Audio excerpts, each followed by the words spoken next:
You've been lied to about the Civil War. Every textbook, every documentary, every history teacher told you the same story. But what if they were all reading from the same script? What if the real trigger that plunged brother against brother into America's bloodiest conflict was buried beneath 160 years of carefully crafted narrative? The evidence was there all along, hidden in plain sight, waiting for someone brave enough to connect the dots. This is the story of how the American Civil War really began. Not the sanitized version you learned in school, but the raw, uncomfortable truth that powerful interests have worked to suppress for over a century and a half. What really happened in those final months before Fort Sumter? Who were the shadow figures pulling strings behind closed doors? And why does every major historian seem to skip over the same crucial 3 weeks in November 1860? Tonight, we're going to uncover what they don't want you to know. This isn't just another Civil War documentary. This is an investigation into the greatest cover-up in American history. In 1923, a Confederate veteran's grandson named Cornelius Blackwood made a discovery that should have rewritten every American history book. Working as a clerk in the National Archives, Blackwood stumbled upon a collection of documents that had been misfiled. Deliberately, he would later claim, in the Spanish-American War section, these weren't just any documents. They were telegrams, coded messages, and meeting minutes from a group calling themselves the Order of the Golden Circle. Blackwood spent the next 15 years of his life trying to expose what he'd found, but every publisher rejected his manuscript. Every newspaper refused his story. In 1938, Cornelius Blackwood died in what authorities called a tragic accident at his home. His research vanished, or so they thought. The Order of the Golden Circle wasn't just some fringe secret society. By 1860, they had infiltrated the highest levels of both Northern and Southern government. Their goal? To create a slave empire that would stretch from the American South through Mexico, Central America, and the Caribbean. A golden circle of wealth and power that would rival the British Empire. Here's where it gets strange. The Order didn't care about North or South. They were playing both sides, orchestrating events to ensure not just that war would happen, but that it would happen exactly when and how they wanted it to. Think about it. How does a nation go from compromise to all-out war in just 6 months? How do reasonable men suddenly become so inflamed that they're willing to kill their own cousins? The answer lies in those missing 3 weeks of November 1860. First, there's the Baltimore evidence. In 1858, a Baltimore merchant named Samuel Whitmore recorded in his diary that he'd attended a meeting where men of great wealth from both North and South discussed the coming necessity. He drew a symbol in his diary, a golden circle with a cross through it. That same symbol appears on documents from Charleston, Richmond, Philadelphia, and Boston in the 2 years before the war. Then there's the telegraph anomaly. Historians have always wondered why telegraph lines between Washington and southern capitals experienced mysterious outages in the exact same pattern during November 1860. Not random failures, coordinated blackouts that lasted precisely 3 hours each time. Consider the shipping records. In October 1860, unusual shipments of gold moved through New Orleans, Baltimore, and New York, all to the same unnamed company in London. The amounts? Exactly what you'd need to fund a war. The Winchester letters reveal even more. Found in 1987 during renovation of an old Virginia mansion, these correspondences between two brothers, one in Illinois, one in South Carolina, reference the Circle's timeline and the necessity of Lincoln's election for the plan to work. But perhaps most damning is the Savannah photograph. Taken in December 1860, it shows 15 men at what appears to be a celebration dinner. Half would become Union generals, half would lead Confederate armies. And at the center of the table? That same golden circle symbol. But critics weren't convinced. Mainstream historians dismiss Blackwood's claims as the ravings of a conspiracy theorist. Professor James McPherson of Princeton called the Golden Circle theory fantasy built on coincidence. The Smithsonian's official position? The Order of the Golden Circle was nothing more than a yacht minor Southern fraternal organization with delusions of grandeur. They pointed out that secret societies were common in the 1800s, that telegraph failures were frequent with primitive technology, that the gold shipments could be explained by normal trade fluctuations. Where, they asked, is the smoking gun? But what if the skeptics were wrong? What if they were looking in the wrong place? In 2003, a metal detector enthusiast in Ohio made a discovery that sent shockwaves through the amateur historian community. Buried beneath an old oak tree, he found a metal strongbox containing gold coins, Confederate bonds, and a leather-bound journal. The journal's author? John Wilkes Booth. But Booth didn't write about assassinating Lincoln.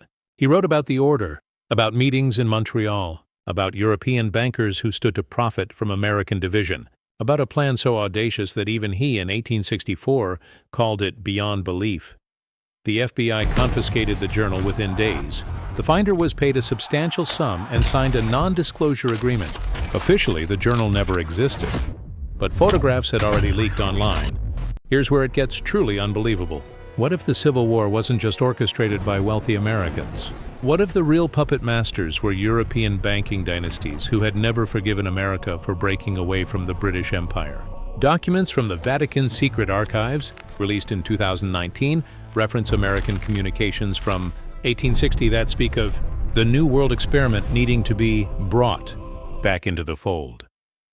British Foreign Office papers from the same period discuss our American opportunity and the inevitable dissolution. The Rothschilds, the Warburgs, the old European money that had controlled global finance for centuries.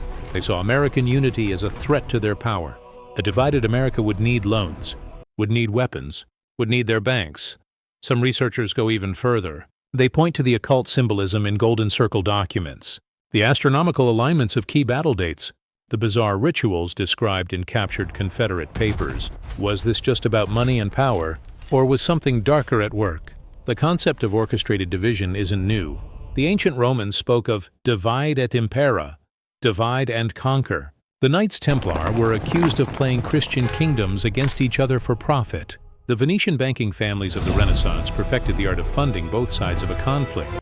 But the American Civil War represented something new. This was division on an industrial scale, brother against brother, not across borders, but across dinner tables. The psychological warfare techniques used, the propaganda, the false flag operations, the careful cultivation of regional hatred. These would become the template for every major conflict that followed. World War I, the Russian Revolution, even World War II. All followed the same pattern established in 1860. Create the crisis, control both sides, profit from the chaos. And then it all came crashing down. April 1865. The war was ending, but not how the order had planned. Lincoln, who was supposed to be their puppet, had grown too independent. The South, which was supposed to negotiate a favorable peace, was in ruins. In a single week, everything unraveled. Lincoln assassinated. Booth killed before he could talk. Confederate President Jefferson Davis captured with Golden Circle documents that mysteriously vanished from evidence. Secretary of War Edwin Stanton, suspected by many of being the order's inside man, destroying papers in his office as Washington burned with riots. The order's grand plan, their Golden Circle of slave empire, died in the ashes of Richmond. Or did it? Because the bankers still got paid. The industrialists still got rich. And America, though reunited, was forever changed. Over 600,000 Americans died. Entire states lay in ruins. A generation of young men vanished into unmarked graves.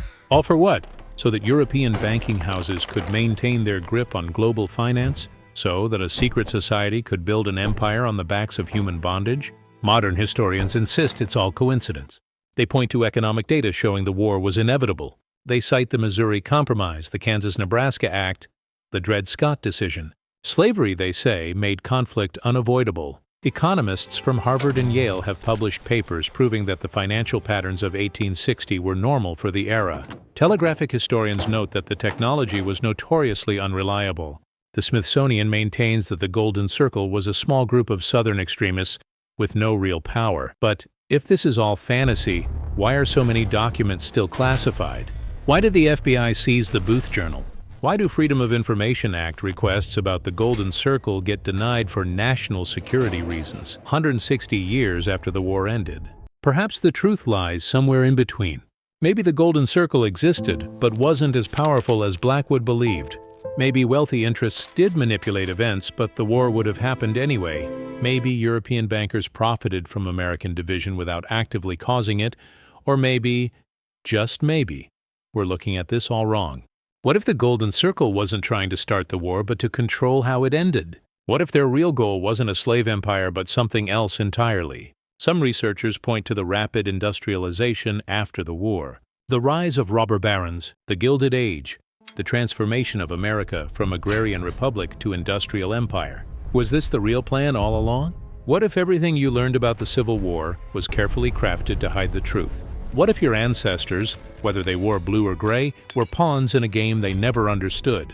Look at America today, still divided, still fighting the same battles, still being told whom to hate and why. Are we really so different from those men in 1860? Are the same forces still at work, pulling strings, orchestrating division, profiting from our hatred?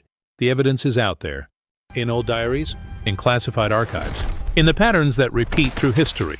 The question is, are you brave enough to see it?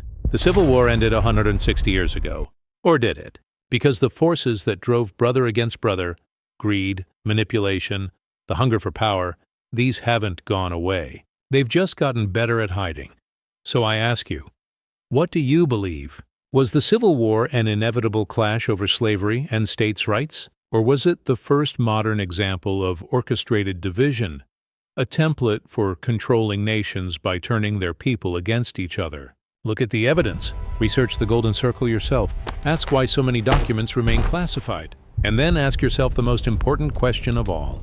If they did it once, are they doing it again? The truth about the Civil War isn't just history, it's a warning. And those who don't learn from history, well, you know how that ends.